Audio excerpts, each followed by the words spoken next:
Olá, tudo bem com vocês? Hoje nós leremos o livro de Gênesis, do capítulo 38 ao 41. Sabe o que diz no livro de Romanos, capítulo 10, versículo 17?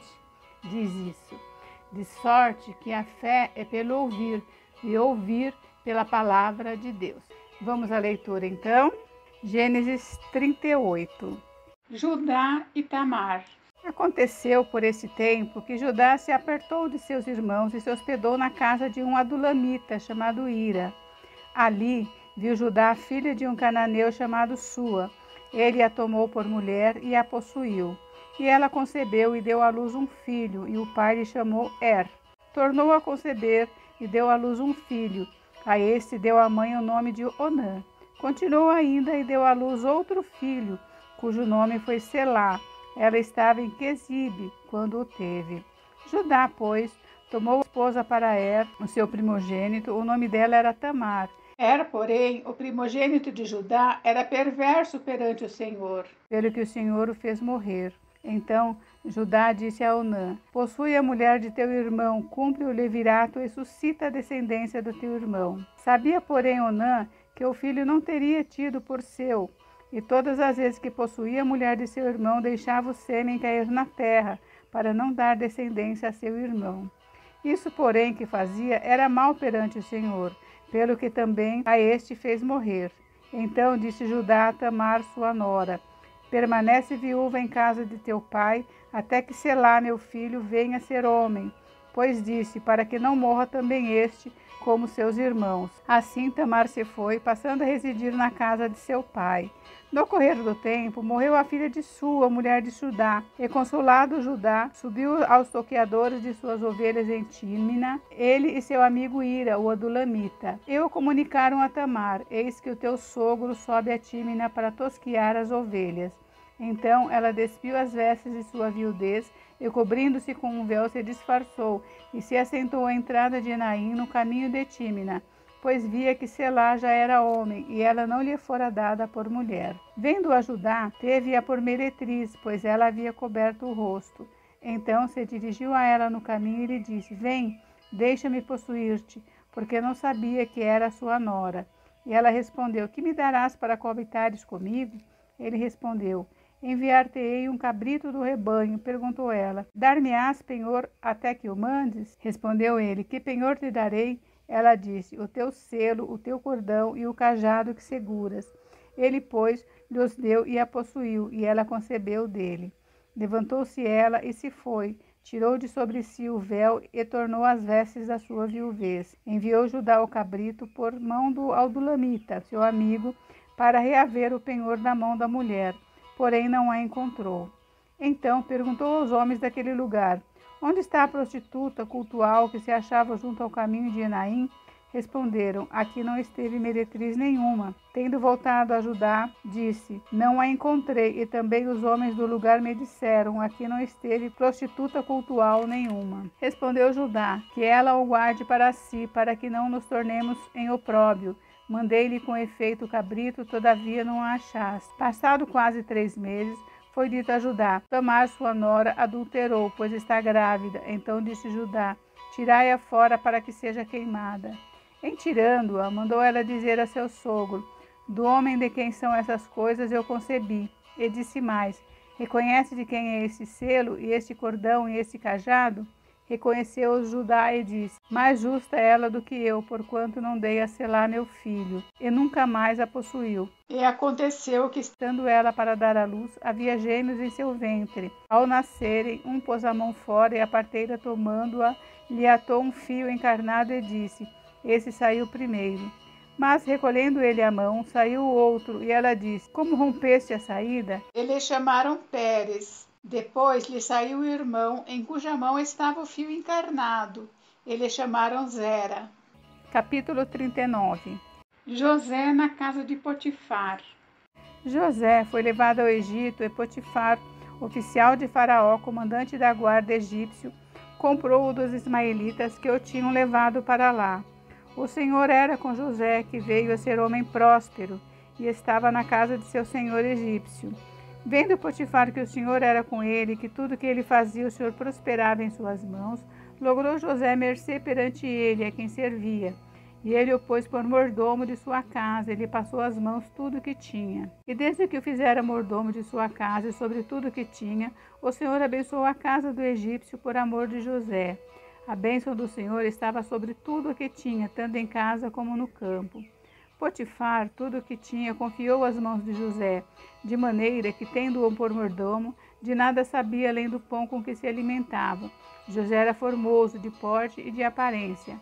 Aconteceu, depois dessas coisas, que a mulher de seu senhor pôs os olhos em José e lhe disse: Deita-te comigo. Ele, porém, recusou e disse à mulher do seu senhor: Tem-me por mordomo, meu senhor, e não sabe do que há em casa, pois tudo que tem me passou ele às minhas mãos. Ele não é maior do que eu nesta casa, e nenhuma coisa me vedou, senão a ti, porque é sua mulher.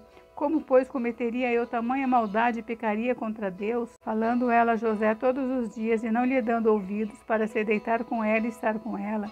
Sucedeu que certo dia veio ele à casa para atender aos negócios, e ninguém dos de casa se achava presente. Então ela o pegou pelas vestes e lhe disse: Deita-te comigo. Ele, porém, deixando as vestes na mão dela, saiu, fugindo para fora. Vendo ela que ele fugira para fora, mas havia deixado as vestes nas mãos delas, chamou pelos homens da sua casa e lhe disse: Vede, trouxe-nos meu marido, esse hebreu, para insultar-nos. Veio até mim para se deitar comigo, mas eu gritei em alta voz. Ouvindo ele que eu levantava a voz e gritava, deixou as vestes ao meu lado e saiu, fugindo para fora. Conservou ela junto de si as vestes dele, até que seu senhor tornou à casa. Então lhe falou segundo as mesmas palavras e disse: O servo hebreu que nos trouxeste veio ter comigo para insultar-me. Quando, porém, levantei a voz e gritei, ele, deixando as vestes ao meu lado, fugiu para fora. Tendo o Senhor ouvido as palavras de sua mulher, como lhe tinha dito, dessa maneira me fez o teu servo. Então ele acendeu a ira. E o Senhor de José o tomou e o lançou no cárcere, no lugar onde os presos do rei estavam encarcerados. Ali ficou ele na prisão. O Senhor, porém, era com José, ele foi benigno e lhe deu mercê perante o carcereiro, o qual confiou às mãos de José todos os presos que estavam no cárcere, e ele fazia tudo o que se devia fazer ali. E nenhum cuidado tinha o carcereiro de todas as coisas que estavam na mão de José, porquanto o Senhor era com ele, e tudo o que ele fazia, o Senhor prosperava. Capítulo 40. José na prisão interpreta 2 sonhos. Passadas estas coisas, aconteceu que o mordomo do rei do Egito e o padeiro ofenderam a seu senhor, o rei do Egito. Indignou-se Faraó contra seus 2 oficiais, o copeiro-chefe e o padeiro-chefe, e mandou detê-los na casa do comandante da guarda, no cárcere onde José estava preso. O comandante da guarda pô-los a cargo de José para que o servisse, e por algum tempo estiveram na prisão. E ambos sonharam, cada um o seu sonho, na mesma noite, cada sonho com sua própria significação, o copeiro e o padeiro do rei do Egito, que se achavam encarcerados. Vindo José pela manhã, viu-os, e eis que estavam turbados. Então perguntou aos oficiais de Faraó, que com ele estavam no cárcere da casa do Senhor: Por que tendes hoje triste o semblante? Eles responderam: Tivemos um sonho, e não há quem os possa interpretar. Disse-lhe José: Porventura não pertencem a Deus as interpretações? Contai-me o sonho.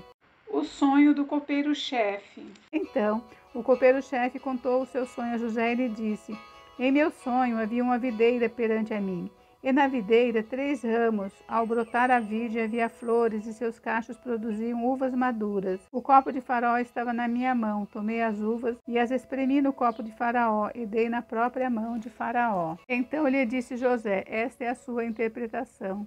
Os 3 ramos são 3 dias. Dentro ainda de 3 dias, Faraó te reabilitará e te reintegrará no teu cargo, e tu lhe darás o copo na própria mão dele, segundo o costume antigo, quando lhes era copeiro. Porém, lembra-te de mim quando tudo te correr bem. Rogo-te, seja bondoso para comigo, e faças menção de mim a Faraó, e me faça sair dessa casa, porque de fato fui roubado da terra dos hebreus, e aqui nada fiz para que me pusessem nesta masmorra.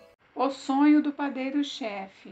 Vendo o padeiro-chefe que a interpretação era boa, disse a José: Eu também sonhei, e eis que 3 cestos de pão alvo me estavam sobre a cabeça, e no cesto mais alto havia de todos os manjares de Faraó, arte de padeiro, e as aves os comiam no cesto na minha cabeça. Então lhe disse José: a interpretação é esta: os 3 cestos são 3 dias. Dentro ainda de 3 dias Faraó te tirará fora a cabeça e te pendurará num madeiro, e as aves te comerão as carnes. No 3º dia, que era aniversário de nascimento de Faraó, deu este um banquete a todos os seus servos, e no meio desses reabilitou o copeiro-chefe e condenou o padeiro-chefe. Ao copeiro-chefe reintegrou no seu cargo, no qual dava o copo na mão do Faraó, mas ao padeiro-chefe enforcou, como José havia interpretado. O copeiro-chefe, todavia, não se lembrou de José, porém dele se esqueceu. Capítulo 41. José interpreta os sonhos de Faraó. Passado 2 anos completos, Faraó teve um sonho. Parecia-lhe achar-se ele de pé junto ao Nilo. Do rio subiam 7 vacas formosas à vista e gordas, e pastavam no cariçal. Após elas, subiam do rio outras 7 vacas, feias à vista e magras, e pararam junto às primeiras na margem do rio. As vacas feias à vista e magras comiam as 7 formosas à vista e gordas. Então acordou o Faraó. Tornando a dormir, sonhou outra vez. De uma só haste saíam 7 espigas cheias e boas. Após ela nasciam 7 espigas mirradas, crestadas do vento oriental. As espigas mirradas devoravam as 7 espigas grandes e cheias. Então acordou o Faraó. Fora isso um sonho. De manhã, achando-se ele de espírito perturbado, mandou chamar todos os magos do Egito e todos os seus sábios, e lhes contou os sonhos, mas ninguém havia que os interpretasse. Então disse a Faraó o copeiro-chefe: lembro-me hoje das minhas ofensas. Estando Faraó muito indignado contra os seus servos, e pondo-me sob prisão na casa do comandante da guarda, a mim e ao padeiro-chefe, tivemos um sonho na mesma noite, eu e ele. Sonhamos, e cada sonho com sua própria significação. Achava-se conosco um jovem hebreu, servo do comandante da guarda. Contamos-lhes os nossos sonhos, e ele nos os interpretou, a cada um segundo o seu sonho. E como nos interpretou, assim mesmo se deu. Eu fui restituído ao meu cargo, o outro foi enforcado. Então Faraó mandou chamar a José, e o fizeram sair à pressa da masmorra. Ele se barbeou, mudou de roupa e foi apresentar-se a Faraó. Esse lhe disse: tive um sonho e não há quem o interprete. Ouvi dizer, porém, a teu respeito, que quando ouves um sonho pode interpretá-lo. Respondeu-lhe José: não está isso em mim, mas Deus dará resposta favorável a Faraó. Então contou Faraó a José: no meu sonho estava eu de pé na margem do Nilo. E eis que subiam dele 7 vacas gordas e formosas à vista, e pastavam no carriçal. Após esta, subiam outras vacas, fracas, muito feias à vista e magras. Nunca vi outras assim disformes em toda a terra do Egito. E as vacas magras e ruins comiam as primeiras 7 gordas, e depois de as terem engolido, não davam aparência de as terem devorado, pois o seu aspecto continuava ruim como no princípio. Então acordei. Depois vi em meu sonho que 7 espigas saíam da mesma arte, cheias e boas. Após elas nasceram 7 espigas secas, mirradas e crestadas do vento oriental. As 7 espigas mirradas devoravam as 7 espigas boas. Contei-o aos magos, mas ninguém houve que me interpretasse. Então lhe respondeu José: o sonho de Faraó é apenas um. Deus manifestou a Faraó o que há de fazer. As 7 vacas boas são 7 anos, as 7 espigas boas também 7 anos. O sonho é um só. As 7 vacas magras e feias que subiam após as primeiras serão 7 anos, bem como as 7 espigas mirradas e crestadas do vento oriental serão 7 anos de fome. Esta é a palavra como acabo de dizer a Faraó, que Deus manifestou a Faraó que ele há de fazer. Eis aí, vem 7 anos de grande abundância por toda a terra do Egito. Se erguer-se-ão 7 anos de fome, toda aquela abundância será esquecida na terra do Egito, e a fome consumirá a terra. E não será lembrada a abundância da terra em vista da fome que seguirá, porque será gravíssima. O sonho de Faraó foi dúplice, porque a coisa é estabelecida por Deus, e Deus se apressa a fazê-la. Agora, pois, escolha Faraó um homem ajuizado e sábio, e o ponha sobre a terra do Egito. Faça isso, Faraó, e ponha administradores sobre a terra.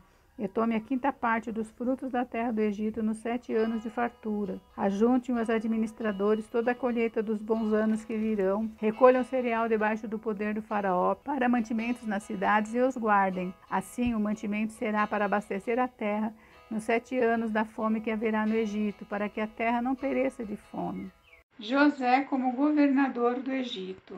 O conselho foi agradável a Faraó e a todos os seus oficiais. Disse Faraó aos seus oficiais: acharíamos porventura homem como este, em que há o Espírito de Deus? Depois disse Faraó a José: visto que Deus te fez saber tudo isto, ninguém há tão ajuizado e sábio como tu. Administrarás a minha casa e a tua palavra obedecerá todo o meu povo. Somente no trono eu serei maior do que tu. Disse mais Faraó a José: vês que te faço autoridade sobre toda a terra do Egito. Então tirou Faraó o seu anel de sinete da mão e o pôs na mão de José. Fê-lo vestir roupas de linho fino e lhe pôs no pescoço um colar de ouro.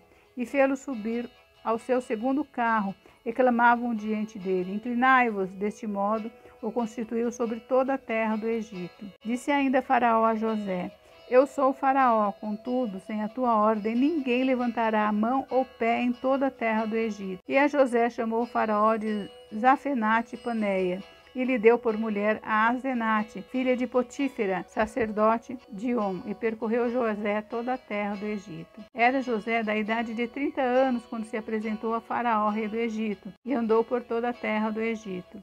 Nos 7 anos de fartura, a terra produziu abundantemente, e ajuntou José todo o mantimento que houve na terra do Egito durante os 7 anos, e os guardou nas cidades.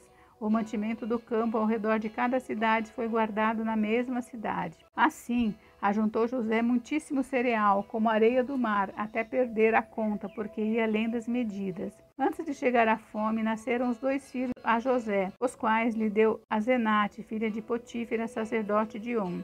José, ao primogênito, chamou de Manassés, pois disse: Deus me fez esquecer de todos os meus trabalhos e de toda a casa de meu pai. Ao segundo chamou-lhe Efraim, pois disse: Deus me fez próspero na terra da minha aflição. Passados 7 anos de abundância que houve na terra do Egito, começaram a vir os 7 anos de fome, como José havia predito. E havia fome em todas as terras, mas em toda a terra do Egito havia pão. Sentindo toda a terra do Egito a fome, clamou o povo a Faraó por pão. E Faraó dizia a todos os egípcios: ide a José, o que ele vos disser, fazei. Havendo, pois, fome sobre toda a terra, abriu José os celeiros e vendia aos egípcios, porque a fome prevaleceu na terra do Egito. E todas as terras vinham ao Egito para comprar de José, porque a fome prevaleceu em todo o mundo. Acabamos por hoje. Se você gostou, dá um clique em gostei, deixe seu comentário, inscreva-se no canal, me siga e compartilhe. Até a próxima leitura. Beijos, beijos!